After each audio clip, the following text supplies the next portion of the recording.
Bismillahirrahmanirrahim. Alhamdulillah alladzi waffaqana bil a'mali salihat. Asyhadu an la ilaha illallah wahdahu la syarika lah wa asyhadu anna Muhammadan abduhu wa rasuluhu la nabiyya ba'dahu. Allahumma salli ala sayyidina Muhammadin wa ala alihi wa ashabihi wa azwajihi wa dhurriyyatihi ajma'in. Rabbi israh li sadri wa yassir li amri wahlul 'uqdatam min lisani yafqahu qawli. Allahumma hadi qalbi wa saddid lisani bi haqqi suraqum ya'ridu ma bayna an-nur ma bayna ta'allum wa ta'lim wa tadhakkur wa tadhkir wa nafa' wal intifa' wal hath 'ala tamassuk bi kitabillah wa sunnati Rasulullah sallallahu alaihi wasallam. Walhamdulillahi rabbil alamin. Bismillahirrahmanirrahim. Qala musannif wa ta'ala anhu radhiyallahu ankum.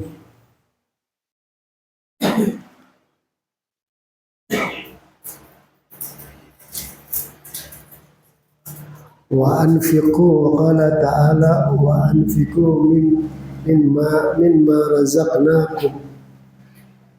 Hendaknya berinfaklah, dan berinfaklah sebagian daripada hartamu.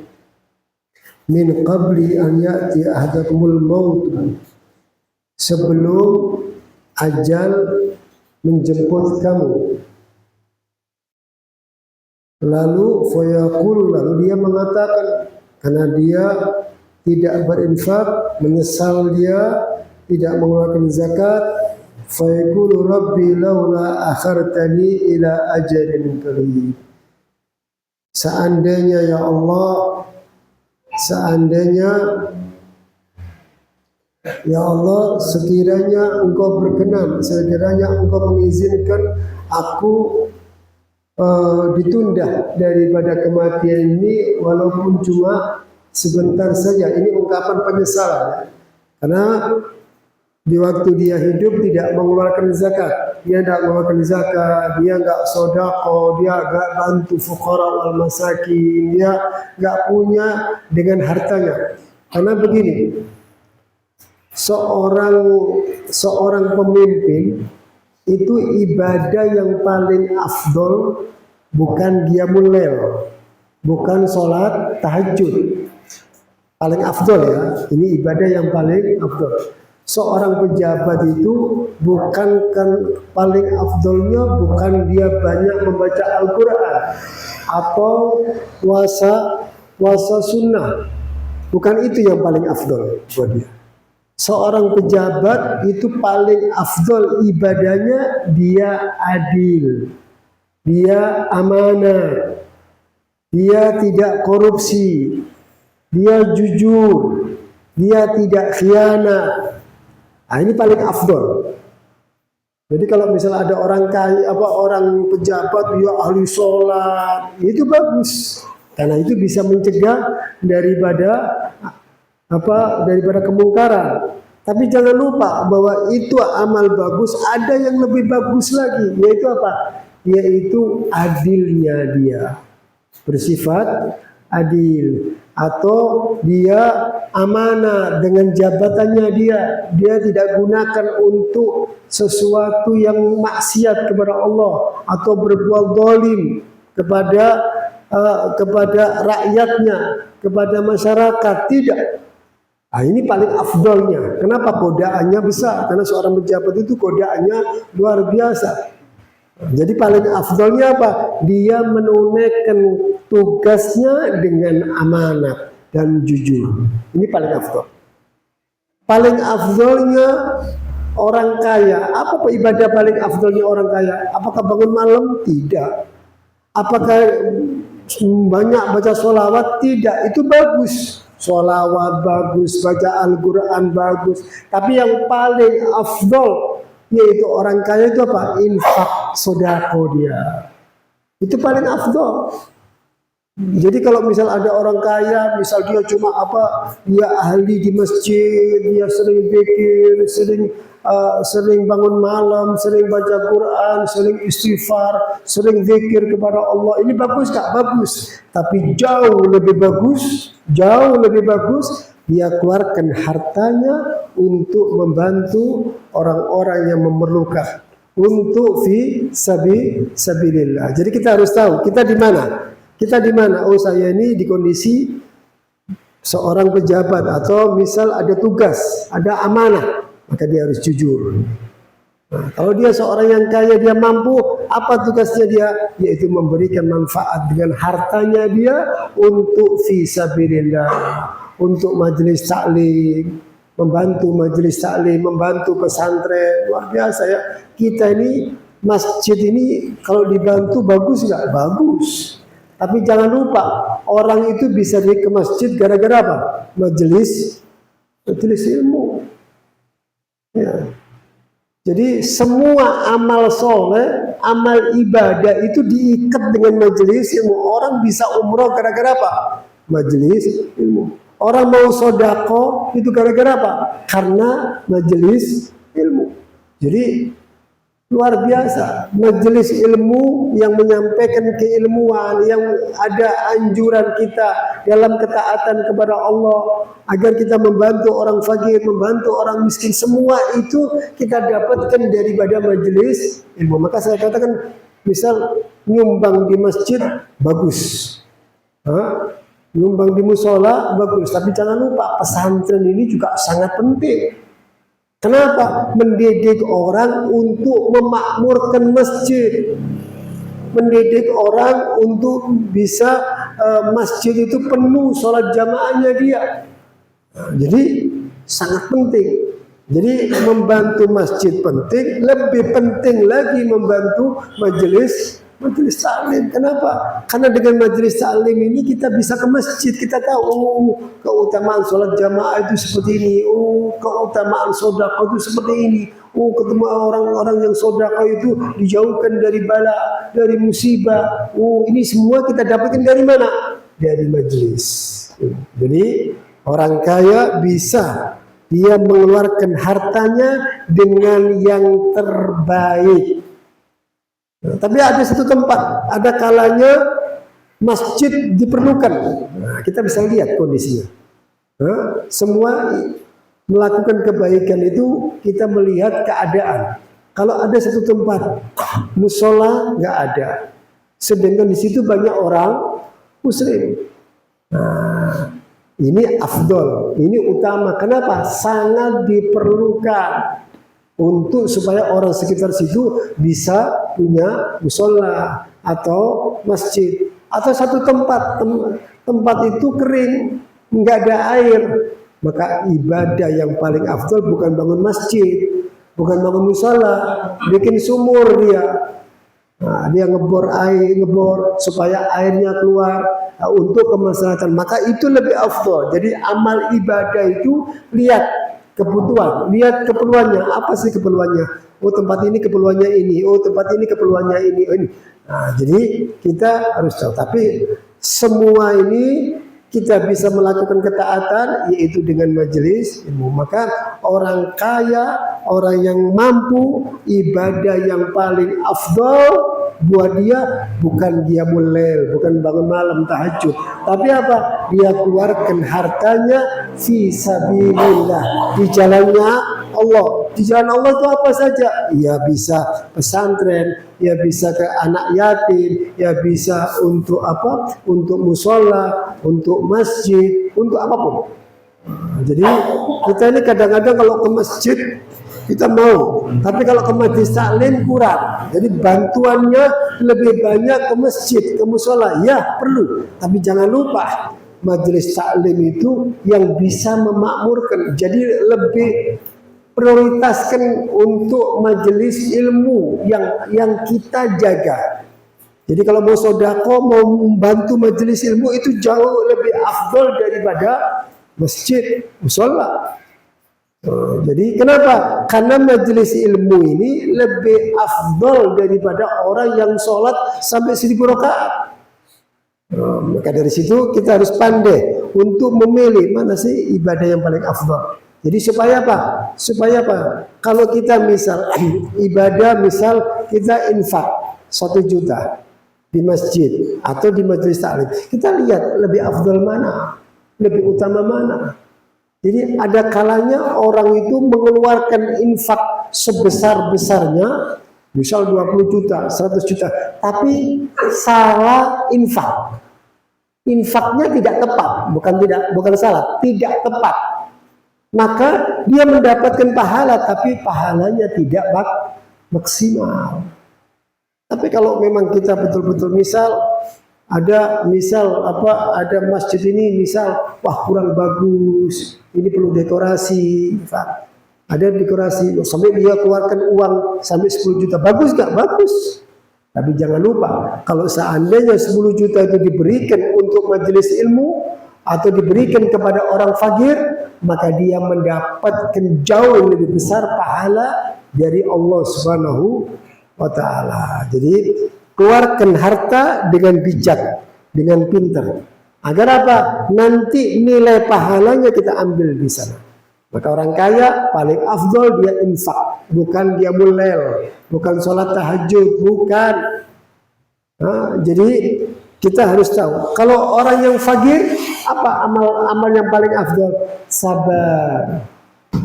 Orang fakir itu kalau dia kondisinya pas-pasan, hidupnya pas-pasan, dia nggak cukup, sabar. Sabar, innallaha ma'as sabirin. Allah bersama orang-orang yang sabar. Sabar dengan apa yang dia dapatkan. Sabar. Maka paling afdolnya dia, jangan dia bangun malam sholat tahajud tapi hatinya itu berkeluh kesah. Kok saya kok begini ya? Hidup saya kok begini, saya sulit, saya seperti ini, enggak. Maka orang yang hidupnya pas-pasan, nilai pahalanya dia kesabaran. Begitu juga orang yang dalam kondisi kena sakit, terkena sakit. Apa ibadah yang paling afdal? Sabar dengan sakitnya dia. Dia terima dengan takdirnya, dia terima takdirnya Allah dengan lapang dada, jiwa yang luas, dan dia terima bahwa dia meyakini dan dia harus punya keyakinan bahwa nikmatnya Allah lebih besar daripada musibah yang kita hadapi sekarang. Maka paling afdal untuk orang yang fakir, untuk orang yang kena musibah, sakit atau apapun daripada musibah tersebut, maka paling afdalnya kesabaran. Sabar menghadapi itu semua. Jadi kesabaran itu nggak pakai batas ya. Kalau ada orang mengatakan sabar itu ada batasnya, nggak ada. Kalau dalam ketaatan, dalam ibadah tanpa batas. Sampai kapan? Sampai kita mati, sampai kita meninggal. Kesabaran terus. Nah, dari situ bahwa kembali kepada ayat ini tersebut, yaitu bahwa orang-orang yang tidak mengeluarkan zakatnya, dia begitu datang kematian dia minta supaya apa? Ditunda sedikit. Apa tujuannya Pak? Fa'asadaq wa akun minas salihin. Maka supaya aku bisa mengeluarkan zakat, supaya aku mengeluarkan. Jadi ini orang tidak mengeluarkan zakat, begitu ajal datang kepada dia, dia minta keringanan dari Allah Ta'ala supaya apa? Ditunda sedikit saja. Maka tidak mungkin sudah. Maka dari situ dia bilang, aku supaya apa? Supaya aku bisa sedekah, supaya aku bisa mengeluarkan zakat. Wa akun minas sholihin, agar aku supaya menjadi orang yang soleh, minta supaya malaikat ini menunda ajalnya dia, menunda daripada ajalnya. Maka dilanjutkan daripada ayat berikutnya, yaitu apa? Walan yu'akhirullahu nafsan idza jaa ajalhu. Walan yu'akhirullahu nafsan idza jaa ajaluha. Wallahu khabirun bima ta'malun. Maka tidak akan ditunda ajal tersebut. Tidak ada. tidak ada ditunda sama sekali. Maksudnya apa? Ajal akan terus. Ajal akan dia terima kematian tersebut tanpa bisa ditunda sedikit pun. Idza jaa ajalun sa'atan sa'atan wa la yastaqdimu, tidak ada. Maka dari situ kesempatan buat kita sekarang masih hidup. Kalau kita wajib zakat, keluarkan zakat, keluarkan infak kita, sedekah kita, bantu fuqara wal masakin, agar nanti menjadikan satu nilai pahala buat kita nanti. Waqad balagana, sungguh telah sampai kepada kami anal malakal maut alaihissalam, yaitu sesungguhnya malaikat maut yadhal insan indama yabqa min ajalihi syai'un yasir. Telah sampai kepada kami bahwa malaikat maut itu menampakkan kepada manusia ketika manusia itu waktu ajalnya tinggal sedikit. Fayukhbiru, dan dia kasih kabar, maksudnya kamu akan meninggal ini. Malaikat maut.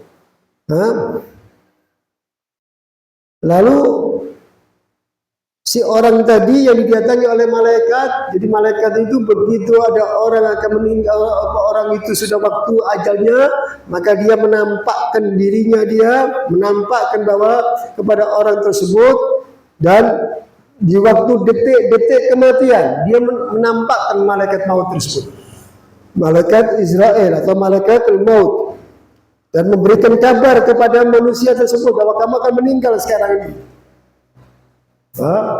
Kamu akan meninggal.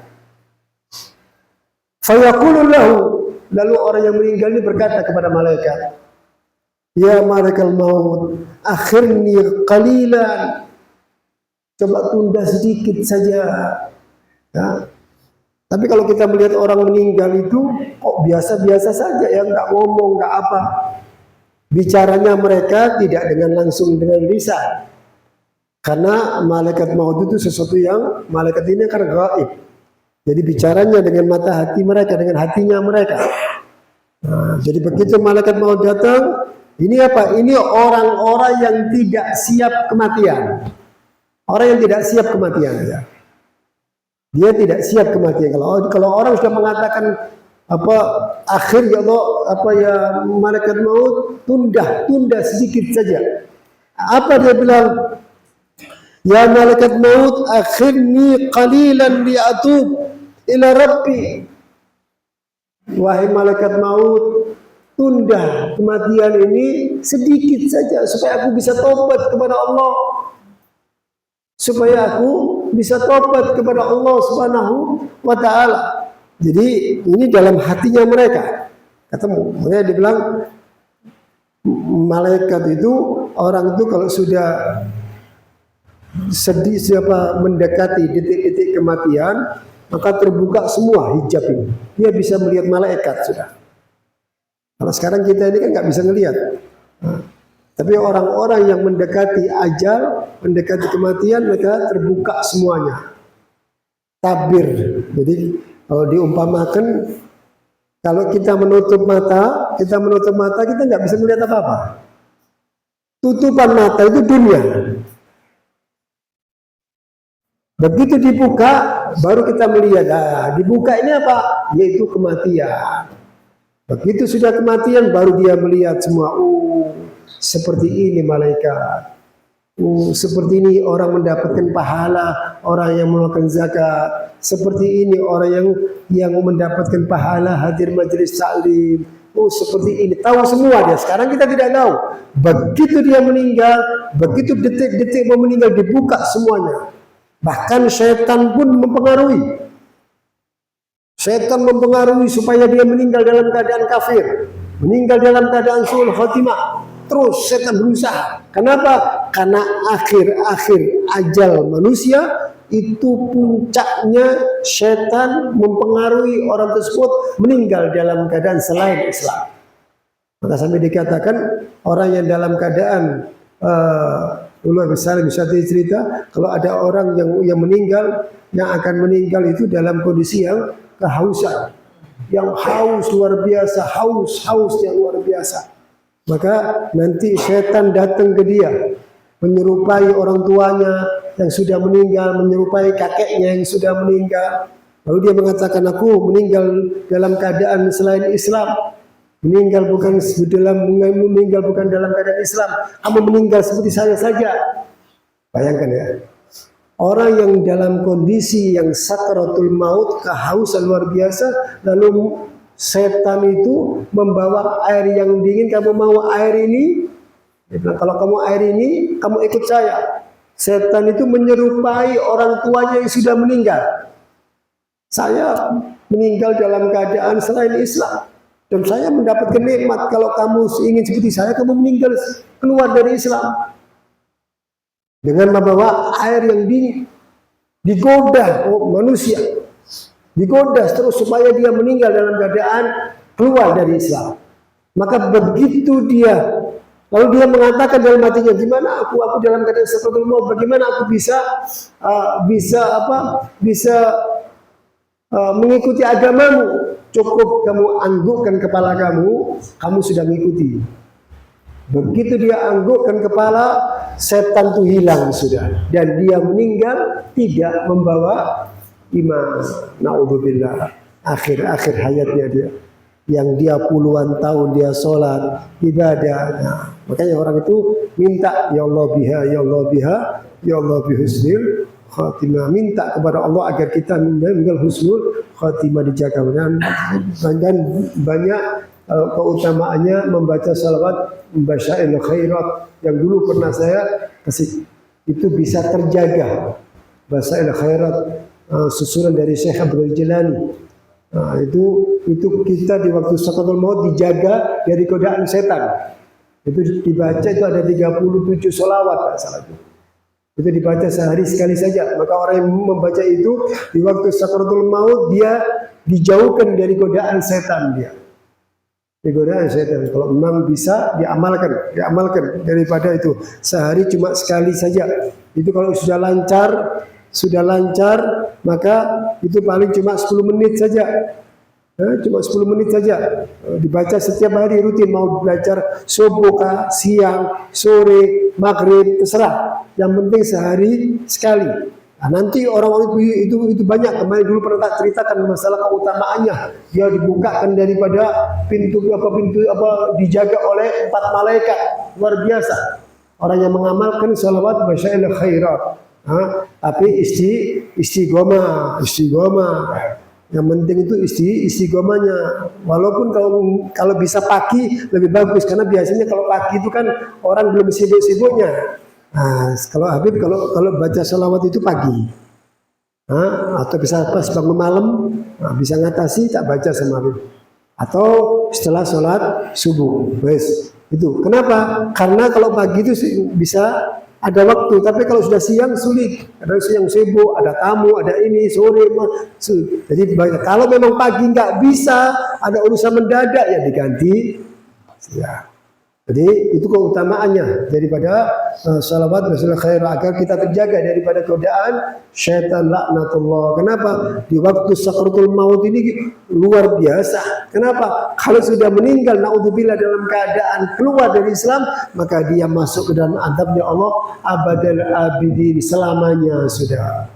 Kalau orang ahli maksiat masuk neraka, begitu dosanya selesai, dia bisa kembali ke jannah. Tapi kalau sudah imannya yang hilang, nggak punya iman sudah, dengan godaan setan tadi, dia menundukkan kepalanya dengan isyarat bahwa dia mengikuti. Dan itu sampai dikatakan menyerupai ibunya yang sudah meninggal, menyerupai daripada ayahnya yang sudah meninggal. Itu tidak akan tergoda bagi orang-orang mukmin. Tapi naudzubillah, kalau orang sudah nggak sholat, nggak puasa, banyak dosa, banyak maksiat, naudzubillah, bisa terjerumus daripada itu semua. Nggak ada yang bisa menjamin, nggak ada yang bisa menjamin. Maka dari situ bahwa orang-orang yang tidak mau infak, nggak mau infak, dia tidak mau mengeluarkan zakat, dia akan ada penyesalan di situ, supaya diakhirkan, dan dia ingin menjadi orang yang soleh dan menunaikan kewajiban tersebut. Lalu disebutkan wa yakhlu nafsan illa idza jaa ajaluha wallahu khabirun bima ta'malun. Maka sesungguhnya tidak akan Allah akhirkan jiwa tersebut apabila telah datang kepada dia ajalnya. Enggak ada sudah. Selesai sudah. Kalau sudah masuk waktu ajalnya, enggak ada tertunda sedetik pun, enggak ada. Enggak akan tertunda. Baru orang tahu nanti. Baru orang tahu pahalanya bagaimana hadir majelis taklim. Baru nanti dia tahu kenapa dulu saya tidak taat, kenapa dulu saya tidak sodako, kenapa saya dulu tidak infak, kenapa saya dulu tidak bantu majelis taklim, kenapa dulu saya tidak bantu pesantren, tidak bantu. Baru dia tahu semuanya. Kenapa harta yang kita tinggal untuk anak-anak kita belum tentu digunakan dalam ketaatan kepada Allah. Harta yang capek kita cari harta. Begitu kita meninggal, anak-anak kita foya-foya dia, beli mobil yang bagus, beli makan yang enak. Maka kita tidak mendapatkan apa-apa. Rugi kita. Sama mumpung kita masih hidup, keluarkan harta kita, jangan mengharapkan nanti harta kita menjadi harta warisan yang itu akan anak-anak kita akan melakukan daripada perbuatan naudzubillah yang ditakutkan dia berbuat maksiat. Mudah-mudahan anak kita menjadi anak yang soleh, yang bisa harta kita digunakan untuk amal soleh. Tapi jangan menunggu anak kita masih hidup, keluarkan harta kita untuk dalam kebaikan, untuk fisabilillah, untuk majelis ilmu, untuk orang-orang yang memerlukan, orang yang sakit, yang terkena musibah, perlu bantuan kita. Enggak ada orang yang fakir gara-gara membantu majelis taklim. Enggak ada orang-orang fakir karena membantu orang yang terkena musibah, enggak ada. Tapi orang yang kena judi, naudzubillah. Orang yang berfoya-foya hidupnya dia, itu yang akan membuat dia bangkrut dan celaka dia, bangkrut dia. Naudzubillah. Maka dari situ bahwa kalau ajal sudah, lalu dikatakan waqad balagana, maka telah sampai kepada kami, yaitu apa? Yaitu malaikat maut menampakkan dirinya kepada orang yang sudah mendekati ajalnya, menyampaikan fayaqulu, lalu dia berkatakan, wahai malaikat maut, tundahkan aku karena aku akan tobat kepada Tuhanku, wa astaghfiru, dan aku minta ampun kepada Allah. Ya. Begitu seseorang itu didatangi malaikat maut dan malaikat mengatakan bahwa kamu waktunya ajal sekarang, kamu waktunya meninggal sekarang, maka dia mengatakan, wahai malaikat maut, tunda sedikit saja supaya aku bisa tobat. Maksudnya apa? Berarti dia banyak maksiat, dia banyak dosa, dia tinggalkan sholat, dia tipu sana, berbuat zalim dengan manusia, mengambil haknya orang lain. Dia melakukan perbuatan dosa, perbuatan kemaksiatan kepada Allah Subhanahu wa taala, sampai apa? Minta kesempatan untuk ditunda. Lalu malaikat itu fayaqulul malaikat, berkata daripada malaikat maut, yaitu apa? Faqad talama ukhira wa umra falam tatub. Sudah, kata malaikat, dia bilang kamu itu sudah dikasih kesempatan sudah, tapi kamu nggak tobat-tobat. Ya, kita ini kadang-kadang Allah panjangkan umur, diberikan kesehatan. Berarti apa ini? Kesempatan dari Allah untuk taat, untuk ibadah. Ini lihat, begitu dia mengatakan minta ditunda, apa kata malaikat? Sudah, kamu itu sudah dikasih kesempatan, dipanjangkan umur kamu, tapi kamu tidak tobat sudah. Manusia, begitu sudah ajal, baru sadar dia.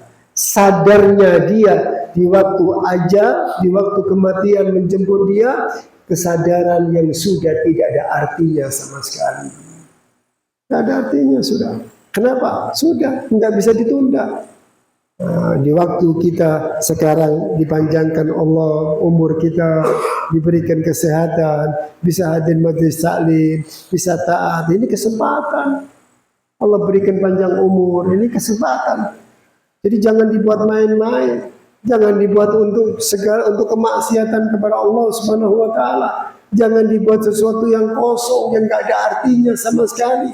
Hidup ini apa? Kita bekerja karena Allah, ibadah karena Allah. Sudah. Bukan berarti orang ingat kematian terus nggak kerja. Ya kerja. Jangan salah arti. Kerja dia. Kenapa? Karena kerja itu ibadah untuk menunaikan kepada kewajiban kepada anaknya, kewajiban nafkah kepada istrinya, bisa membantu orang fakir, orang miskin. Jadi betul-betul waktunya kerja itu ibadah dengan niat yang saleh. Begitu selesai bekerja, ibadah kepada Allah. Jadi bisa diatur waktu dalam ketaatan kepada Allah, dan kita di waktu kita bekerja juga ada waktu bekerja, waktu taat kepada Allah, ada waktu untuk keluarga. Semua. Rasulullah itu ahli taat, manusia yang paling takwa. Tapi tetap waktu sama Sayyidina Aisyah bercanda, ngobrol sama Sayyidina Aisyah, ada waktunya untuk seperti itu. Waktunya bekerja, dagang, ya dagang Rasulullah. Bukan berarti orang yang ingat kematian itu nggak dagang, nggak kerja, enggak kerja dia. Tapi tujuannya apa? Karena Allah. Kerjaan yang tidak sampai melalaikan dia atas perintah Allah. Jadi betul-betul orang-orang yang celaka ini. Rabbi wa astaghfir fa yaqulaka malaikat qatala ma akhra ummati falam tatub. Sudah kamu itu dikasih kesempatan yang panjang sudah. Dalam umur kamu falam tatub. Walam narji ila rabbika hatal an. Kamu tidak kembali sudah, kata malaikat. Kamu sudah tidak kembali sama Allah Ta'ala. Kamu itu sudah dikasih kesempatan, kata malaikat. Sudah dikasih kesempatan untuk tobat. Tapi kamu nggak tobat. Sampai sekarang, detik ini kamu dalam keadaan astagfirullah. Sampai sekarang kamu belum tobat. Begitu sekarang mau meninggal, baru kamu tobat. Sudah habis waktunya. Naudzubillah. Celaka sudah. Kalau orang yang sudah kondisi seperti ini, naudzubillah. Ini bala, ini musibah yang besar. Gak ada yang bisa menyelamatkan kita sama sekali, kecuali amal soleh. Amal soleh yang kita lakukan sekarang ini yang akan bisa menyelamatkan kita nanti di dunia maupun di akhiratnya di sana. Wa ammarat falam tatub. Wa qad intatal mudda in qadatal muddah wa balagtal ajal alladhi kataballahu laka. Fala sabila ila ta'khir. Lalu malaikat mengatakan apa? Sudah, waktunya sudah habis sekarang kamu. Waktunya sudah selesai sudah. Kamu gak ada kesempatan lagi untuk diakhirkan. Sudah, hadapi itu adabnya Allah. Hadapi siksanya Allah. Siapa yang sanggup? Ya, kita ini kena api sedikit saja. Nah, kita ini kena api sedikit saja kita teriak sudah. Api di dunia ini sedikit saja kita teriak sudah. Bagaimana dengan naudzubillah api di akhirat, neraka jahanam, pedih, sakit, hidup dihancurkan badan kita kembali lagi utuh terus. Tidak ada henti-hentinya sampai dosa-dosa kita habis. Apa yang dulu pernah kita lakukan semua akan dipertanggungjawabkan nanti di akhirat. Maka dari situ beda ya. Ini contoh orang-orang dari ayat Al-Qur'an tadi, dan yaitu dari yang disampaikan Abu Haddad tadi, yaitu apa? Ini contoh orang-orang yang tidak ada persiapan untuk akhirat. Tapi beda. Kalau ada orang yang mempersiapkan diri untuk kematian dalam ketaatan, beda. Dan dari situ menunjukkan daripada agar kita betul-betul menggunakan waktu kita, karena begitu ajal sudah sampai kepada kita, fala sabila ila ta'khir, kata malaikat. Gak ada waktu, gak ada jalannya. Maksudnya apa? Terus gak mungkin, gak ada jalannya untuk ditunda lagi sudah.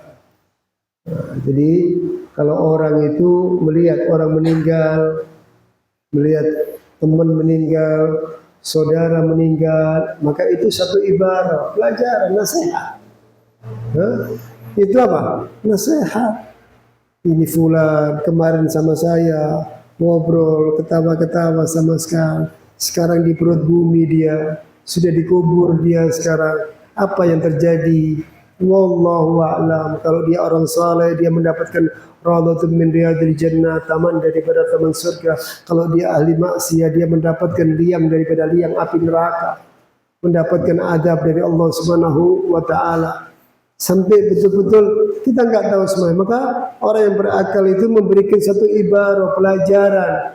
Kalau sekarang hari ini kita sholati, besok bisa jadi kita yang disolati orang.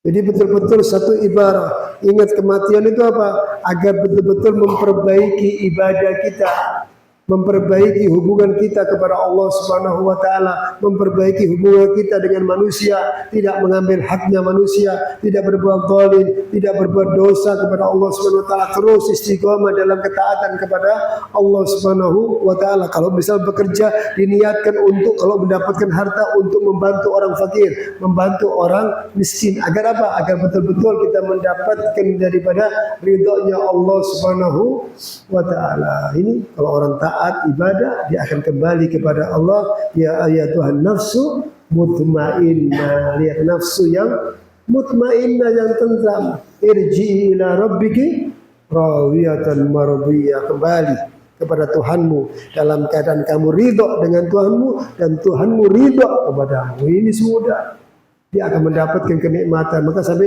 orang-orang yang saleh begitu dia meninggal di alam barzakh, kalau ditawari dia, kamu kembali enggak mau ke dunia? Dia kan enggak mau. Sudah, enggak, sudah saya di sini sudah enak sudah. Ini tadi orang-orang yang diceritakan tadi apa? Orang yang ahli maksiat, dia kepingin kembali. Dia kepingin ditunda ajalnya. Tapi kalau orang saleh, kematian itu menjadi satu pintu kebahagiaan yang akan dapatkan. Kebahagiaan hakiki itu apa? Di alam barzakh, di alam akhirat. Kebahagiaan dunia itu apa sih? Makan yang paling enak. Apa yang paling enak? Yang paling enak paling sebentar saja sih. Makanan yang paling enak cuma sedikit saja. Apapun yang paling enak di dunia cuma sedikit saja. Sedikit saja. Waktunya itu sedikit kenikmatan. Tapi kalau sudah nikmat di jannah, itu dia nikmat yang hakiki. Maka carilah kenikmatan yang hakiki di jannah. Mudah-mudahan Allah berikan kita istiqamah fil khair, istiqamah dalam ketaatan, selalu dalam ibadah, dan istiqamah untuk meninggalkan kemaksiatan, dan selalu cinta kepada orang-orang saleh, agar kita dikumpulkan nanti di akhirat di padang mahsyar dengan orang-orang saleh, para nabi, para rasul, para siddiqin. Amin ya rabbal alamin. Ya Allah alam. Kemarin yaitu tentang bagaimana sunnah-sunnah wudhu yang dianjurkan orang untuk berwudhu. Ya. Nah, itu diantaranya apa? Waktu mau tidur, terus waktu mau baca Al-Quran, bukan menyentuh Al-Quran, baca Al-Quran. Kalau menyentuh dalam keadaan tidak pegang wudhu, haram, nggak boleh. Ya. Terus untuk hadir majelis taklim, buat zikir, itu dianjurkan untuk disunnahkan untuk dalam keadaan berwudu, dan juga ziarah kubur. Ziarah kubur, ziarah disunahkan. Wal baqa'u 'ala tahara daiman, dan selalu dalam keadaan taharo, suci. Bagus ya. Orang kalau sudah terlalu suci apa, dia batal wudu lagi. Dia batal wudu lagi. Dia batal wudu lagi. Jadi dalam keadaan suci. Nah, itu luar biasa. Kalau dia meninggal dalam keadaan suci dia. Meninggal dalam keadaan suci. Ya, berapa banyak orang-orang yang saleh sebelum meninggal dia wudu dulu, bahkan mandi dulu. Habis mandi dia wudu, setelah itu dia meninggal. Kenapa? Karena kesolehan dia. Jadi sudah meninggal dalam keadaan suci dia. Nah, ini dianjurkan untuk selalu untuk dalam keadaan dan tajdid, dan selalu memperbarui wudu. Wa kullama ahdatsa tawaddo, selalu memperbarui. Kalau sudah batal wudu lagi, batal wudu lagi, batal wudu lagi. Sering. Nah, sering dalam keadaan minimal paling tidak kita pegang wudu itu pada maghrib wal isya. Ini ya, ada waktu-waktu yang bagus ya. Ya, paling enggak mulai kita bangun malam qiyamul lail. Kita bangun misal jam 4:30 kita bangun. Terus pegang wudhu sampai waktu duha. Ya, ada waktu yang paling afdol yaitu qiyamul lail. Sepertiga malam ini jangan dilepas dalam ketaatan kecuali ketaatan kepada Allah. Terus setelah subuh sampai waktu isyraq duha. Nah, ini jangan sampai dibuat sesuatu yang kosong. Jadi qiyamul lail kita bangun sepertiga malam sampai sebelum subuh, itu waktu yang luar biasa untuk dalam taat, dalam ibadah. Ini waktu yang paling afdol. Maka kata ulama ini paling afdol. Yang kedua yaitu apa? Yaitu setelah subuh sampai duha. Ya, kalau orang kok di masjid dia zikir, dia ibadah, maka seperti apa? Seperti haji dan umroh. Ibadah, zikir, niat iktikaf sampai terbitnya matahari. Nah, itu waktu yang luar biasa. Dan asar sampai maghrib yang ketiga. Nah, jadi waktu sepertiga malam, terus waktu subuh sampai duha, terus lalu ba'dal setelah asar sampai maghrib. Nah, itu biasanya kalau ulama-ulama dulu itu baca kitab tentang tasawuf, bersihkan hati, baca kitab. Kita ini harus baca kitab ya. Jangan baca kitab ya. Ya, kayak karangannya ulama-ulama tentang masalah karangannya. Sekarang ini kan banyak terjemahan-terjemahan. Ya itu juga ada terjemahan. Karangan daripada Imam Ghazali, karangan Al-Hadda kita baca. Nah, kenapa? Ungkapan-ungkapan orang soleh itu bisa melunakkan hati, bisa lebih taat kepada Allah Subhanahu wa taala. Itu. Terus yang keempat waktunya apa? Bainal maghrib wal isya. Ini sudah. Maghrib dan isya. Antara maghrib dan isya ini kita baca Al-Qur'an. Makanya rotib itu ada bacaan Al-Qur'annya. Lihat ya. Luar biasa kan? Jadi terus ada zikirnya juga, ada sholawatnya juga. Nah, jadi bainal maghrib wal isya kumpul. Kalau kita di rumah, sama anak istri kita, kita baca rotib. Kalau Habib biasanya taruh air di depan, kita baca rotib, nanti airnya kita minum bareng-bareng. Nah, diminum. Suami dulu, istri, lalu anak-anak yang minum. Jadi bainal maghrib wal isya khusus untuk rotib sudah. Jadi nggak boleh pegang HP sama sekali. Kecuali kalau ada emergensi betul, penting betul. Kalau enggak sudah baca ini rotib ya. Atau kalau misal itu daripada waktu-waktu yang paling afdal ya. Terus masuk daripada syurut wudu yang pertama Islam ya. Terus yang kedua tamyiz, masuk syurut wudu. Jelas ya, pas syurut wudu syarat itu apa? Di luar pekerjaan.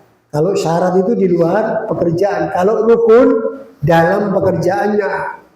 Jadi kalau syaratnya sholat, berarti apa? Pekerjaan sebelum sholat. Itu namanya syarat, di luar. Kalau rukun, yaitu apa? Masuk dalam sholat itu sendiri. Ruku, sujud, fatihah, itu masuk. Nah, syarat sebelum masuk sholat, sebelum kita sholat, apa saja syaratnya? Yang pertama Islam, yang kedua tamyiz. Maka orang itu sah, anak itu tamyiz. Tamyiz itu apa? Tamyiz itu anak yang bisa makan sendiri atau bisa mendengar memahami omongan orang. Atau mengatakan kalau tahu lama ya sudah, tamyiz itu umur 7 tahun. Umur 7 tahun, 8 tahun itu kan sudah bisa istinja, sudah bisa makan sendiri dia, ya sudah itu cukup. Maka itu dikatakan tamyiz, sah wudunya. Sah wudu daripada orang yang tamyiz ya. Itu daripada nanti kita lanjutkan lagi ya insyaallah bulan depan sedikit daripada itu semua. Wallahu a'lam bishawab. Bismillahirrahmanirrahim. Alhamdulillahirabbil alamin. Allahumma salli wa akrim وأكرم سبحان النبي من النبي سيدنا محمد صلى الله عليه وسلم. الفاتحة. أعوذ بالله من الشيطان الرجيم. بسم الله الرحمن الرحيم. صراط الذين أنعمت عليهم غير المغضوب عليهم ولا الضالين. Al-Fatihah binati apa?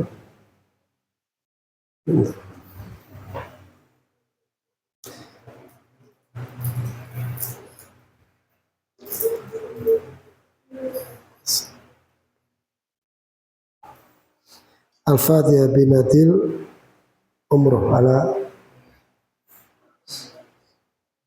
siapa? Ya.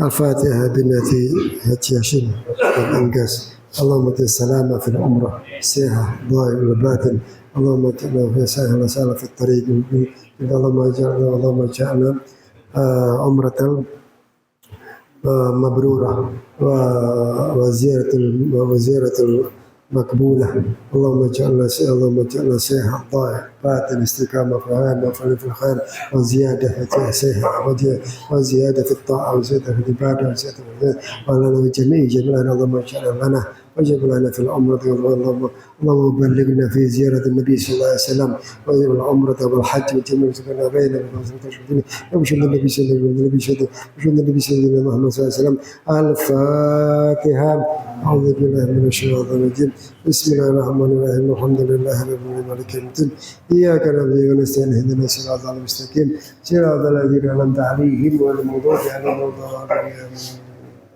Ada yang bertanya?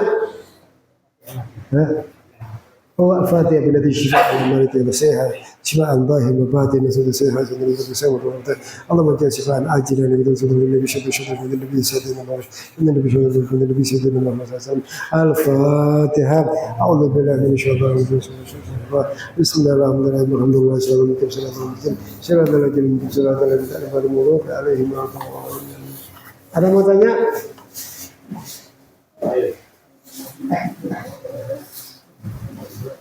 Thank you.